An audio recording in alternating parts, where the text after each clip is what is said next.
I will cleave you in two, you bastard. I tried before, and yet here I am. What? Well, it looks like 2018 is off to a good start. If this game is any indication of what we can expect in the future, I can't wait to play all the high-profile niche games with unique concepts like Kingdom Come Deliverance, which is a hardcore RPG for PC, Xbox One, and PS4, developed by Warhorse Studios and published by Deep Silver. This has been one of the most flawed games I've played in a while, both technically and in terms of design, but in spite of issues here and there, my time with it was absolutely amazing. And more than anything, I wish I could have spent more time with it for this video, which was only around 20 hours or so.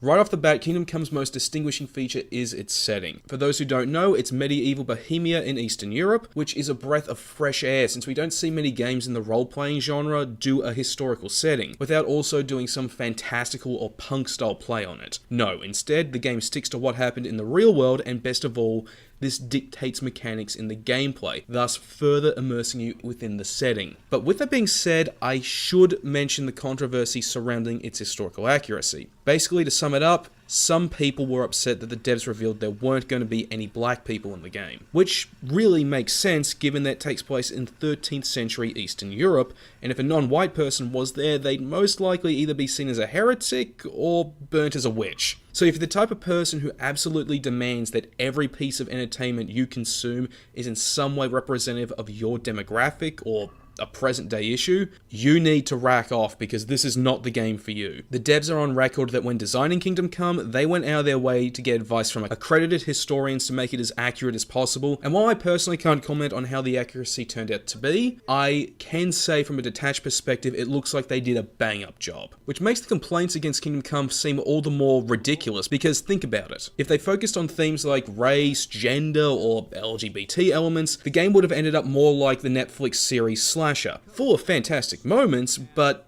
full of all sorts of other moments that would just pull you right out of the experience with how distracting they are. So in a time where ultra-sensitive whiners are able to get most companies tripping over themselves to sacrifice their creative vision in order to satisfy the principles of people who aren't even interested in buying their work, and that such a high-profile niche release ignored them and stuck to being what it was meant to be, is just fantastic. Never stand still when your life depends on it.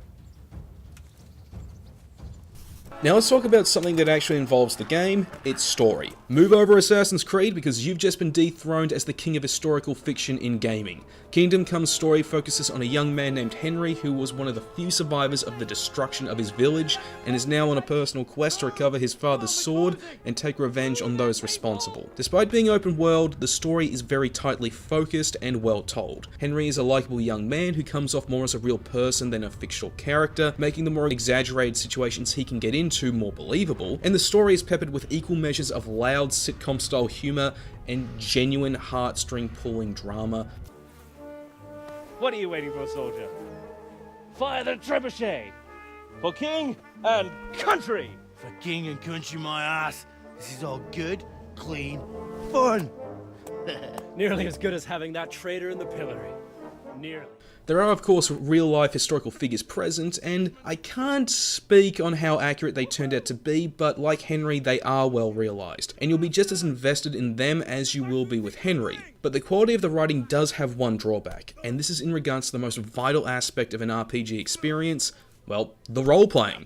Henry isn't a blank slate like the Warden Commander, Commander Shepard, Gordon Freeman, or the Dragonborn. He has a predetermined personality, and while you can customize him in regards to what he's skilled at, and even make dialogue choices, you can't change what type of person he is. He'll always be a light-hearted man, and you won't be role-playing as your own personal character or power fantasy. You will always be playing as Henry.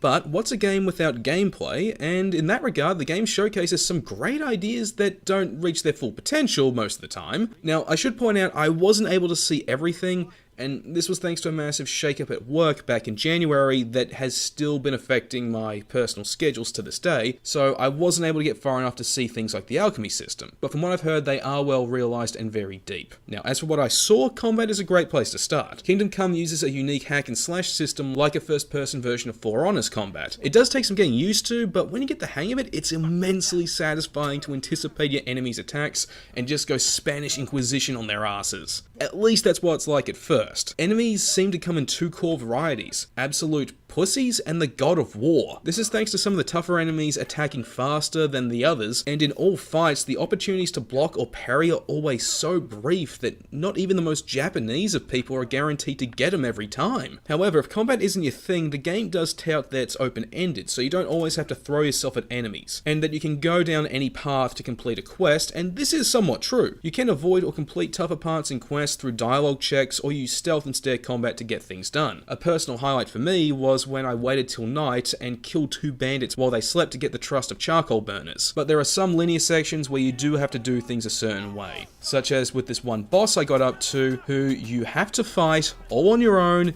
in what's basically a friggin' Thunderdome. So if you spent a good chunk of the game turning Henry into a silver-tongued burglar, you're screwed.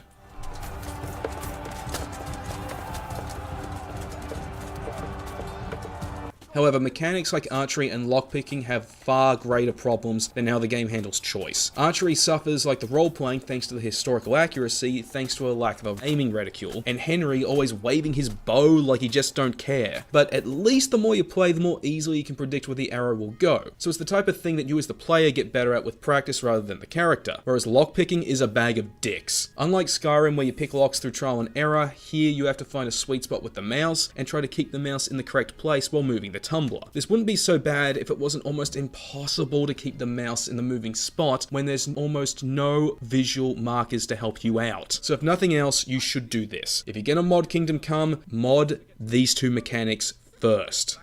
Do you know your place now, or do you need more reminding? So Hans, is this necessary?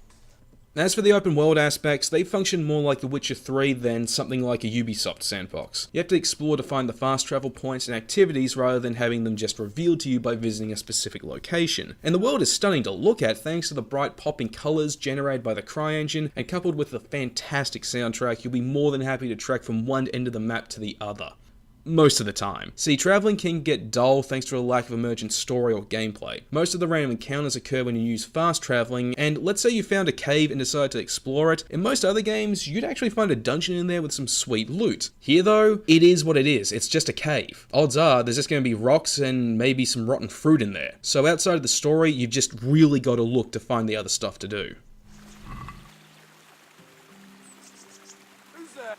Now, it's worth mentioning that every action has a visible effect on Henry. Get into a lot of fights and he'll get stronger. Run a lot and he gets more stamina, and so on and so forth, until you unlock skills and attribute points to spend on perks. Now, I love this leveling system because it's what I wanted to see in Elex. In that while Henry has access to some skills right off the get-go, there are some he needs to be taught by a teacher first and then improve through either tutors or actual practice in the field, feeding more into player immersion while playing into the real-life setting. Other things like food, alcohol, and injuries can also have an effect on both the fun and the immersion as well. Eating too much will heal Henry, but it will cause him to get bloated and reduce his maximum stamina. Or drink too much and the game suddenly turns into Barney Gumble Simulator 2018. Now, it's a lot of fun to see what effects food and drink can have, but it is annoying that the game doesn't communicate what the effects are very well. The game will just give you an icon and it'll be up to you to figure out what exactly it's referring to, and even if you go into the character screen, it's not exactly going to tell you in writing what the icon is referring to, so that is pretty annoying.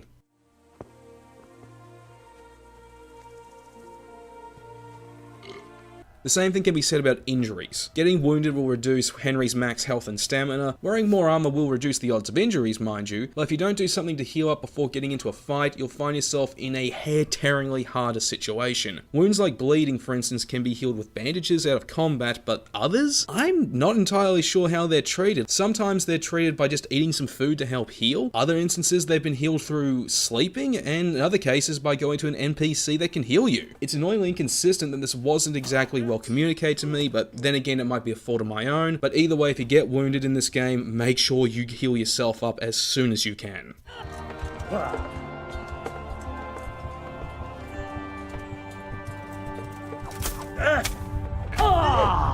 As for the technical issues, the game runs pretty well. I played the PC version myself, and during my time with it, I never ran into any game-breaking bugs or glitches. There were a few times though where it did crash or there'd be noticeable stutters in the frame rate, but nothing that really hurt the experience. However, I did notice some odd things with character models, such as different parts clipping into each other or the texture work looking flat on certain parts of them. This could be a glitch or just an oversight from Warhorse, but it can still be distracting considering how nice the world and most of the models really look.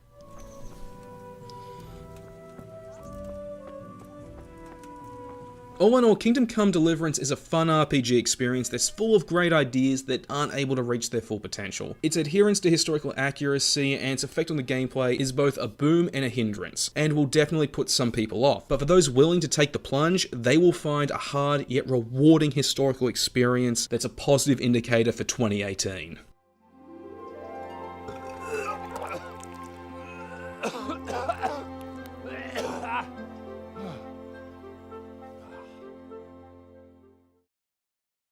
Hey, thanks for checking out this review, I really do appreciate it, and if you really liked the video, then don't forget to also subscribe to the channel. And for other videos, I'm planning to get my reviews on Sheeran Bell and The Shape of Water out as soon as possible, and for game reviews, I'm going to cover in no particular order Far Cry 5, Final Fantasy 15 on PC, and the early access MMO Crowfall. So I got all that and more coming up, so like usual, stick around.